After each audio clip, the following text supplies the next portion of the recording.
Phone cut out. We may need to do a part 2 if I can't work it out. I'm not a video guru. I'm an investor guru.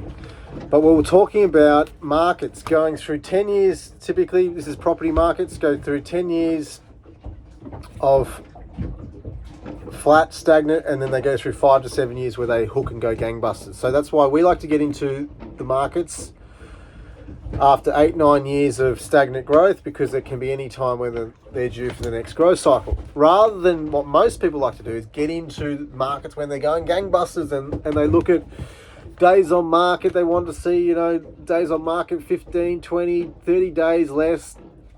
That's not the dart. Like, yes, that's, okay, you picked a boom, but it doesn't necessarily mean you want to get into that. You want to get into markets where, they're sitting around for 2, 3, 4, 5, 6 months, because then you can negotiate. You've got multiple options. You can negotiate good deals. You're not emotionally tied to it. You're not, buy now, or it's gone and see you later. And then you got to pay overs and hope that the market keeps going past where you've bought it to make capital growth. But if you're buying on the way down, you can buy right down on the bottom, and then once it sort of levels out for 5-6 years, it doesn't keep going down. Once it's been tested for 5 or 6 years, it's pretty much at flat lines, and then you can work out who needs to sell. Because typically I find people buy peak of market, they hold it for 5-6 years, they think it's a shit investment, they think property investment's shit, everything's shit, let's just sell it.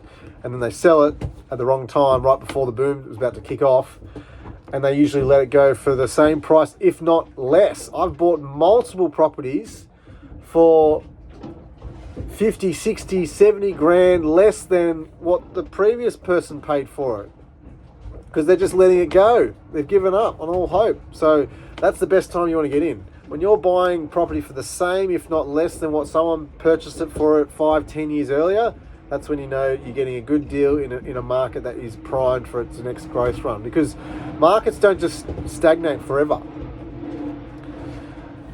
So, 8-year land cycle, if they don't understand that, if they're not across it, they're only going to get themselves caught at some point. Because it factors into everything. Stock, shares, interest rates. Interest rates are going to keep going. They're not going down between now and 2026, mid-late 26. Market will keep going up. Inflation's elevated. Michelle Bullock is trying to get the trim mean maintained consistently at 2.5%. It's sitting at 3.5%. In the States, inflation's already going the other way. It's starting to pick up again. So I suspect inflation's going to be a lot more elevated over the next 1 to 2, 3 years. But come 27, when the market turns and businesses are getting wiped out, people are losing their jobs, unemployment goes through the roof, they'll then panic and drop it back down to zero before you know it, because they're very short-sighted. They're not looking at 20 years of sales data or 20 years of land markets or 20 years of history of all data, 30 years. They're looking at the last couple of months. And land was written out of economics degrees back in the 1800s, but that's another whole story.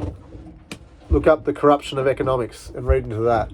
But that's why they can't see the land-driven downturn coming. So what are they going to do? They're going to keep jacking rates up, and you watch. Everyone's going to be squealing, and the market, all the media is going to be going crazy. They're going to keep them on hold, and if not jack a couple more times, 25, 26, peak market will top out. They'll have rates too high for too long, like what they had rates too low for too long and printed too much money between 2020, 21, 2022. Because during that period, the economy was strong. We didn't need it. Didn't need to drop it down, print money. It's good for investors, but the economy didn't need it because we're in the mid-cycle. So they're going to do the same. They're going to keep it too high for too long, and the market will turn. They're going to wipe out a lot of people, and then they'll drop it in 2027, 28, 29. It'll be back at near zero again. Get ready to lock in some cheap rates, 2-3% rates. I can't wait. They'll print a shitload of money, and they'll set off the first half of the next 18-year land cycle in the recovery. So it's you can see the writing on the wall, but this is the 18-year land cycle. You need to study history, study the cycle, and it'll give you clarity of everything. You can overlay it on every asset class and see how it performs historically and how it can paint a picture of the years ahead, because history doesn't repeat, but it definitely damn rhymes. So that's the 18-year land cycle. Make sure if the person's not across that, well, good luck. Are they getting you to buy a property for with less than 5% yield? Don't buy property for less than 5% yield. 5% yield or 20 times the annual rent, which is 5% yield of a property, is fair value based off accounting, using accounting way or accounting terms which the banks use to value a property. 5% yield is fair value. So when you're getting a property with a 6, 7, 8, 9% yield, you're getting a property for undervalued because the price is low relative to the earnings. When you're getting a property with a 4, 3, 2, 1% yields, price is too high relative to the earnings. So 5% yield is our cutoff. We'd only ever buy, and we typically pick up deals between 6.5%, 7% yields, sometimes 8s if you're getting into blocks of units on purchase price. Sometimes we might buy something with a 5.5% yield, but that's because the previous landlord has been lazy, haven't been pushing rents, left it pretty in a grubby state. So that's when you can get the opportunity, kick the tenant out, freshen it up, fix it up a bit, rent it out, and then you're getting your 7, 8, 9% yield after that. So that's the only time we'd get, around that 5 mark, but typically everything's around 6 to 7 on purchase.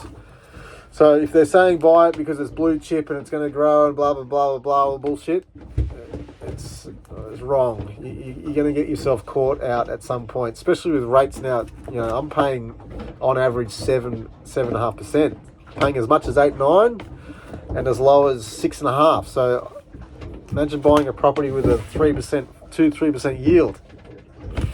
You need a solid business to keep pumping cash out to pay the difference, or a big fat income of 3, 4, 500 grand plus. But even if you did have that, go buy blocks of units. Don't go buy bloody houses in Newcastle for 1.34 million plus and build a damn granny flat out the back to get a 5, 6% yield. It's not even. Go and put that capital into a block of units straight off the bat. Or don't go and buy Bondi Beach, Vaucluse, 1 and 2 bedroom units for over $1 million. It's crazy. People are damn crazy. Why run it right? You don't run a business at a loss hoping that it's just going to keep growing in value. It's just like, you might as well go to the casino and play roulette, baby. You never know. Anyway, people are crazy. So yeah, 5% yield plus.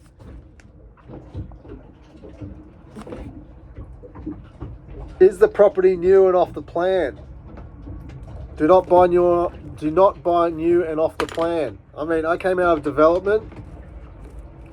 Cost minimum 600 grand to build a unit and up to $1 million for high end. So that's the intrinsic value. We like buying for sub 350 for units. And when you buy new and off the plan, you typically pay 1.2 to 1.8. I mean, you can go buy some penthouse for $5 million, but that's stupid. Might as well rent it for a fifth of the cost of holding it. But when you buy new and off the plan, you overpay. You'll pay a premium because you're paying what the product that the developer dictates. And developers play the game. They play the market. Developers now are pulling stock off the market, off new and off the plan shit, because they're trying to boost the values by restricting supply so they can get future jobs to be feasible, so they can get money out of the bank so they can start building more projects. So they play the market too. So don't get conned into buying new and off the plan. I mean, and who is paying them? Typically people who are pushing new and off the plan are getting paid by the developer because the developer can't build unless they get typically 40 to 50% pre-sales. So if they can't get those pre-sales, the bank won't lend them the balance to finish the job. So typically developers buy the land with cash. They then go to the bank, or at least, a good 50% cash, 60% cash. And then they go to the bank and say, hey, bank, got this site, it's approved, I need the money to finish it. And the bank says, sure, we'll give you the difference, but you need to sell at least 50% before we'll give you the money. So that's why they go pre-sales, buying off the plan. So they can say to the bank, hey, bank, we got 50% sold already, happy days, we'll give you the money, off you go. So that's why they get spruikers who don't get paid from the buyer, they get paid from the developer to go and push their product with all the new bells and whistles, shiny brochures, depreciation, all the bullshit they can make up to go and try and sell this stuff. So don't get conned into it, because you'll overpay and you'll be holding it for many years. And typically, new and off the plan, developers start building and selling peak market. So between now, towards the peak of the market, or prior to the mid-cycle slowdown. So between 2015, 16, 17, that boom before we went through 18, before we went through the mid-cycle of COVID, and now 2005, 6, 7, everyone's going to start building like crazy, selling off new off the plan. The market will turn, and the people that bought will be left hanging for 10, 15 years until the next peak, until they'll build in substantial equity, because you overpay. The developer dictates the price of their product based off the cost of the land, the construction costs, interest holding costs, tax, profit goes into how much they sell their products for. And developers on Bitcoin, they don't need to sell. They can rent it out, they can sit, wait.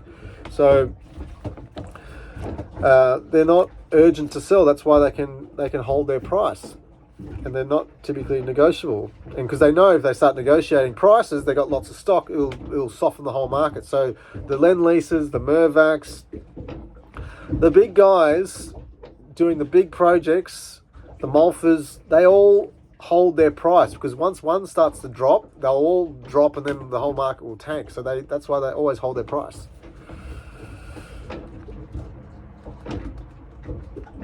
Are you buying for more than intrinsic value? We touched on that. So in conclusion, I mean, it turned into a bit of a rant. Hope you enjoyed it.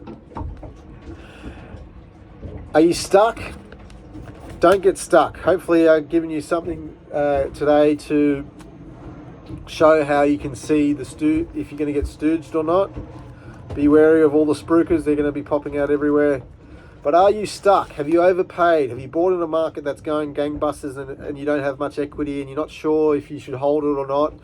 Reach out. Send me an email. I'll put my email in the comments. I can run reports for your property to show you where it sits in the market based off the 18-year land cycle and how it will potentially perform moving forward, and how I can help you build a sustainable residential foundation portfolio with as little as 50 grand. That's all you need to start. 50 grand and 200,000 borrowing capacity, and I can get you going. And that's all you need. You just need the first deposit, and then you keep rolling it from one deal to the next and rinse and repeat. Buy under the intrinsic value, strong yield, spruce it up a bit, do a bit of a renovation, don't overcapitalize, don't spend more than 20 grand. You don't need to. You can save that money for another deposit. You don't need to, pump money into places. Paint, flooring, maybe a kitchen, maybe a bathroom. Not everything though, just one of each. So give it a bit of a freshen up so you can boost the rents, so you can boost the value, so the bank will lend you more money. You get your deposit money back out plus more. Free property. Happy days. 120. I've got properties that are financed 150, 60%.